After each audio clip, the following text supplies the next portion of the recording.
салом дӯстон, ҳарчанд бисёриҳо бовар доштанд ки Пётр Шегирд баъди ҷоми Осиё 2023 чанд соли дигар аниқ дар Тоҷикистон мемонад, вале чунин нашуд. Федератсияи футболи Тоҷикистон аллакай ба Шегирд раҳмати калон гуфт. Ин маънои онро дорад ки Эйнштейн дигар мураббии мо нахоҳад буд. Бо ин хабари баъд видеои имрӯзаро оғоз мекунем. лайки қиматбоҳои худро гузоред. Мо аз ин мотиватсияи хуб мегирем.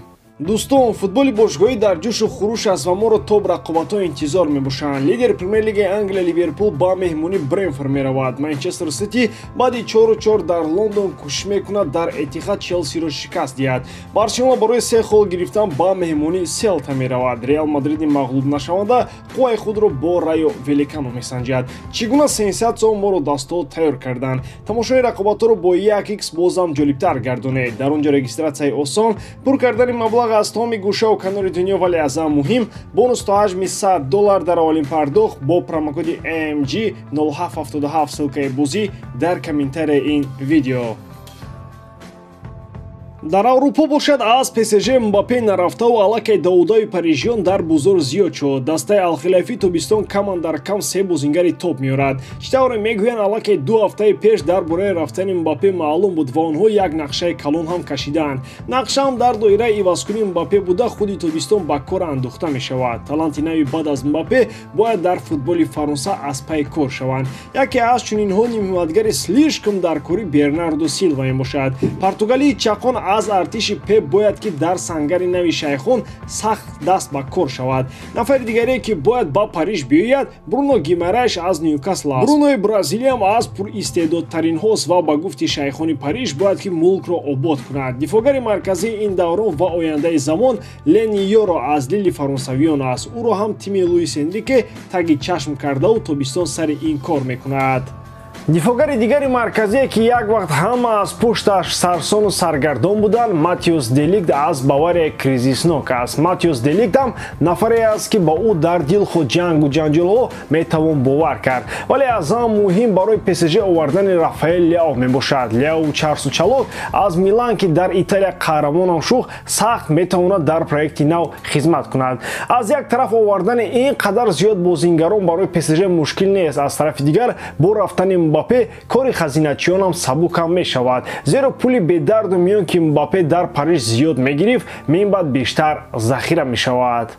Дар Лондон бошад тамоман кор баръакс аст. Он ҷо Арсенал аз хаверти 24-сола ба пуррагӣ безор аст ва бояд ки тезтар ӯро фурӯшанд. Олмония ки ҳанӯз соли 2020 аз Байер бо нархи 62 миллион евро ба Челси омад, он ҷо корҳо ба зудӣ туғрӣ нагирифтанд ва Олмонии Закӣ боз ба Арсенал омад. Ин кор рӯзи 28 июни соли 2023 рух дод ва Арсенал трансфер бо нархи 65 миллион фунтро эълон кард. Кор дар Челси сахт туғрӣ нагирифт ва баъди 19 гол дар 91 бозӣ дар Арсенал ҳам корҳо соз нагирифтанд.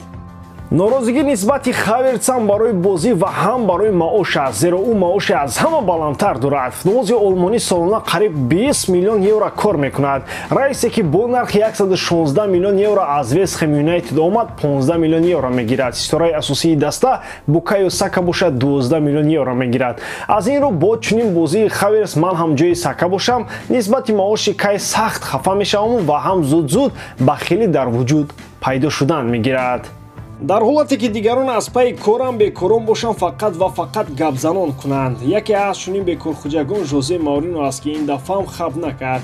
Жозе дар бораи фаворитон гуфт. ин мардаки гапӣ дар Премер-лигаи Англия Сити ё Ливерпулро фаворит гуфт, вале иқрор шуд ки Сити боз ҷоизагир мешавад.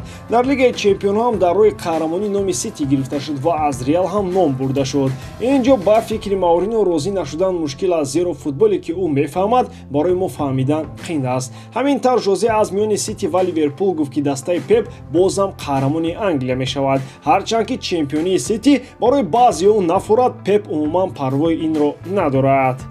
дар Лигаи Чемпионҳо бошад бозам ба гуфти Жозе ё Сити сари касеро мекафонад ё Реал ин мавсим зуртар аст. Жозе ҳам мехоҳад ки онро бозам Реал бигирад ва аз барои даста ва Карло Анчелоти хурсанд хоҳад буд. Вале аз барои қаҳрамонии Сити ҳам хафа намешавад. мумкин ин корро Бавария ва ПСЖ ҳам кунанд. хулоса ки ин гапҳоро Жозе дар интервю ба Рио Фердинанд гуфтааст. ин чақчақи ба маънии Жозе барои Фердинанд маънои чуқур ҳам дорад ва мантиқаш аз пештара дақиқтар аст. Агар ба Арсенали дастҳои гуфтагӣ нигарем ки ҷоизаҳоро кӣ мегирад, агар ин тимҳо онро таи каш накунанд албатта. Риш надорӣ, мӯи сарат мерезад, аз харобӣ ё баръакс аз фарбеӣ танқисӣ мекашӣ, дарди узвои бадан туро азият медиҳад, мардонагият сӯс аст ё аз муҳлати ҳамхобагӣ қаноатманд нестӣ? Парво накун, мо роҳи ҳалли ин мушкилиҳоро медонем. Азиамарке дороҳои гӯҳӣ ва табииро барои рафъи тамоми мушкилиҳо ва бемориҳои ту пешниҳод мекунад. Бо нархи дастрас ва тахфифи калон, саломатӣ неъмати бебаҳост. Аз ин хотир бисёр фикр макун ва худи ҳозир ба рақамҳое ки дар рӯи экран мебинӣ занг бизан ва дороҳои лозимаро фармоиш деҳ. Азиамаркет, кафолати тансиҳатии ту.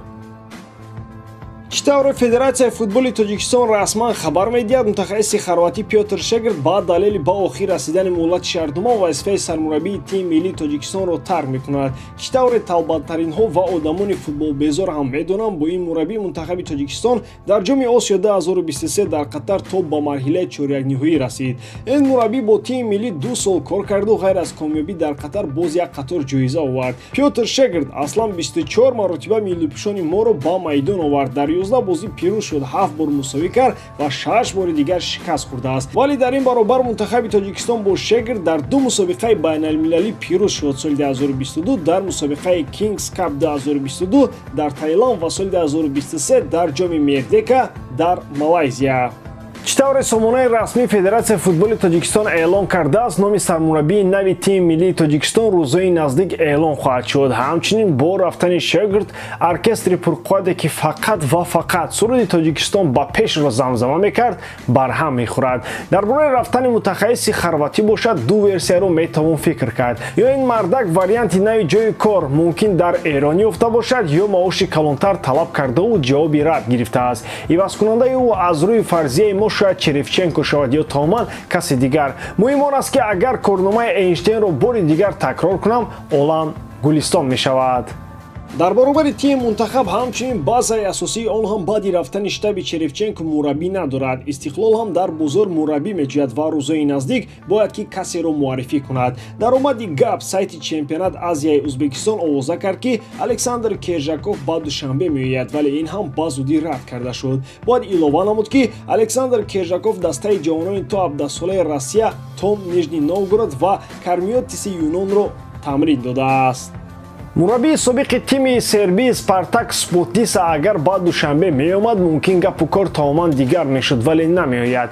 Рад кардани хабари омадани Кержаковро аз ҷониби роҳбари дафтари матбуотии Истиқлол Рустам Ҳакимов шунидем. Ҳакимов илова кард ки рӯзои наздик даста номи мураббии навро расонаӣ мекунад. Хулоса, агарчи Кержаков ҳам набошад, аниқ ягон хориҷии дигар аст, зеро бо мураббиёни маҳаллӣ касе гап назадааст ва ҳатто ишораам тарафи онҳо накардаанд. тақдири зуртарин клуби Тоҷикистонро бозам хориҷиён ҳал мекунанд.